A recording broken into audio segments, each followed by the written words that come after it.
The excitement that once filled Tunde's young heart began to fade before his first week in America ended.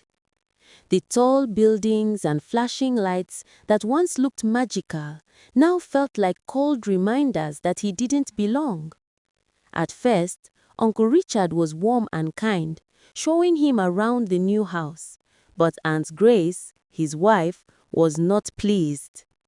The first day she saw Tunde, she stood at the top of the stairs with arms folded, her face sharp with disbelief.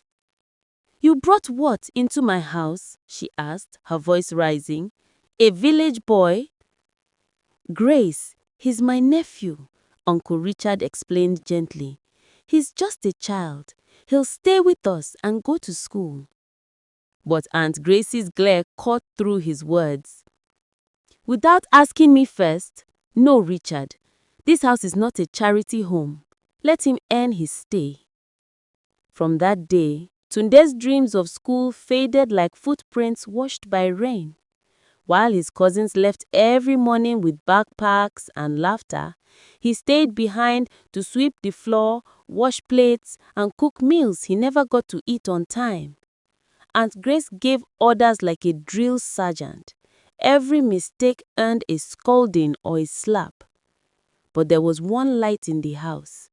Ella, the youngest cousin, no older than Tunde himself. She often slipped pieces of bread or cookies to him when no one was watching. Sometimes, when Aunt Grace shouted too loudly, Ella would whisper, "Don't cry, Tunde. It won't be like this forever." One afternoon, Aunt Grace sent Tunde to buy groceries. It was his first time walking alone through the city streets. The world around him sparkled with strange beauty. Tall glass buildings, cars gliding like silver fish, and people who never seemed to look at one another. As he crossed a busy street, Tunde noticed a snooker hall. Inside, men laughed loudly as colored balls rolled and clicked across green tables. Drawn by curiosity, he stopped at the doorway, watching in awe. The table with its lines and angles reminded him of the narrow paths of his father's farm back home. A heavy-set man, sweating and frustrated, was clearly losing. His friends teased him. Without thinking, Tunde stepped closer and whispered, "If you hit that red one softly, it will roll and block the corner shot. Then you can play the black." The man looked down at the boy, confused, then amused. "You sure about that?" Tunde nodded. The man followed his advice. In moments, the tide turned. He cleared the table and won big. His friends shouted in disbelief. "Boy, you are a genius," he said, laughing. "What's your name?" "Tunde," he replied shyly. But when he saw the sun already setting, panic filled him. He grabbed a grocery bag and ran all the way home. When he arrived, Aunt Grace was waiting at the door. Her eyes were cold fire. "So you now stroll around the city while I wait for my dinner?" she shouted. "And where is the rest of the money?" I dropped it," he stammered, trembling. Before he could say more, the slap came, hard and fast. "Liar! Thief! You think this is your dirty village?"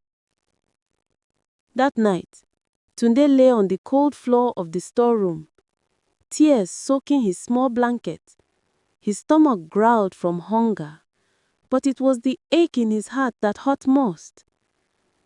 "Maybe America isn't where dreams come true," he whispered to himself. Maybe I must find my own road." The next morning before sunrise, he made his decision.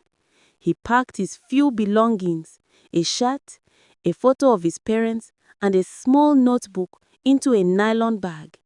Quietly, he pushed it through the window, climbed out, and ran until the house disappeared behind him.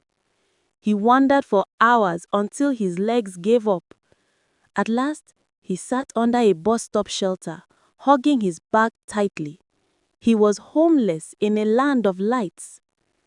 Then, headlights approached. A familiar voice called out, "Hey kid, what are you doing here?" It was Mr. Collins, the man from the snooker hall. Recognizing him, Tunde hesitated, unsure whether to run or stay. Mr. Collins stepped out of the car and knelt beside him. "You're the boy from yesterday, Tunde, right? Why are you out here?" The words tumbled out of him, everything. By the time he finished, Mr. Collins' face was tight with anger and pity. "Get in," he said firmly. "You have a brain too bright to waste in darkness." Tunde stared at him, the first kind face he had seen in weeks, then climbed into the car. Later that day, Mr. Collins drove straight to Uncle Richard's house, and Grace came out, shocked and defensive. "It is illegal to treat a child like that," Mr. Collins warned his. We need to talk about what happened. Mr. Collins It's warned, important. his voice sharp. "If you don't value him, someone else will."